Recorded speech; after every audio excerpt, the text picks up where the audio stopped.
पूछा, ये क्या हो रहा है? जवाब किसी को भी डराने के लिए काफी था। अरे साहब, यहाँ भूत प्रेतों का साया है और कुछ नहीं, आप परेशान मत होइए, मैं अभी संभालता हूँ। इतना कह के उस आदमी ने मटन एक प्लेट में अलग किया और दरवाजे के ताले को खोलकर प्लेट अंदर रखी और फिर से दरवाजा बंद किया। अंदर से अजीब आवाजें आ रही थी और जैसे ही वो आवाजें बंद हुई, खाली प्लेट दरवाजे के ठीक नीचे से वापस बाहर आई। ये सब देखने के बाद समीर ने आव देखा न ताव और अपना सारा सामान वहीं कमरे में छोड़कर दरवाजे से बाहर भागकर वहां रखी साइकिल उठाई और भागने लगा।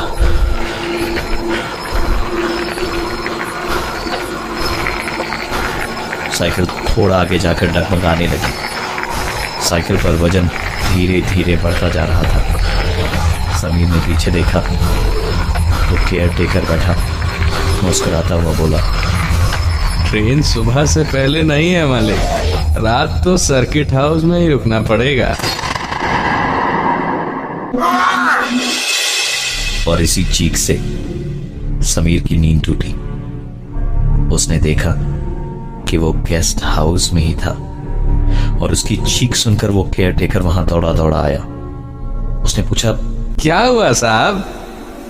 तो समीर के पास कोई जवाब नहीं था सिवाय इसके, नहीं बस एक बुरा सपना देखा मैंने। ये सुनकर केयर टेकर ने कहा, अरे मालिक, भूखे पेट तो भजन भी नहीं होते, कुछ खाएंगे? मटन बना दूं? समीर को जैसे अपना सपना सच होता दिख रहा था। उसने कहा, नहीं मुझे भूख नहीं लगी है, पर मुझे बड़ा अजीब सा लग रहा है यहाँ। केयरटेकर ने कहा, अरे साहब, कुछ ही घंटों की बात है, एक काम करता हूँ, मैं आपके कमरे में जमीन पे सो जाता हूँ और आप वहां पलंग पे सोइए, इससे आपको भी सुकून रहेगा। अपना बोरिया बिस्तर लेकर आया और वहां फर्श पर लेट गया। सोने के तुरंत बाद ही समीर की नींद फिर से उसी आवाज से टूटी जो इसके पहले भी कई बार उसकी नींद तोड़ चुकी थी। समीर ने कंबल हटाई तो खुद चौंक गया अपने बगल में केयर टेकर को सोता हुआ देख, और फिर उसे इस चीज ने और भी चौंका दिया कि वो पलंग पर लेटा था, तो फिर वो फर्श पर कैसे पहुंचा। समीर ने चुपचाप अपना बैग उठाया और दबे कदमों के साथ कमरे से बाहर निकला।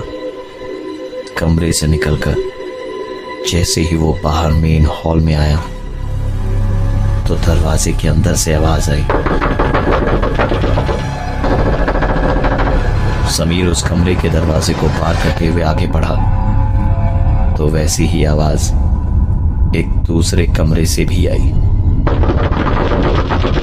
एक एक करके समीर जितने भी दरवाजों के सामने से गुजर रहा था वहां से बस यही एक आवाज आ रही थी। इससे पहले कि समीर गेस्ट हाउस के बाहर निकलता कि पीछे से उस आदमी की एक आवाज आई, अरे साहब, कहाँ चले? क्या हो गया हुजूर?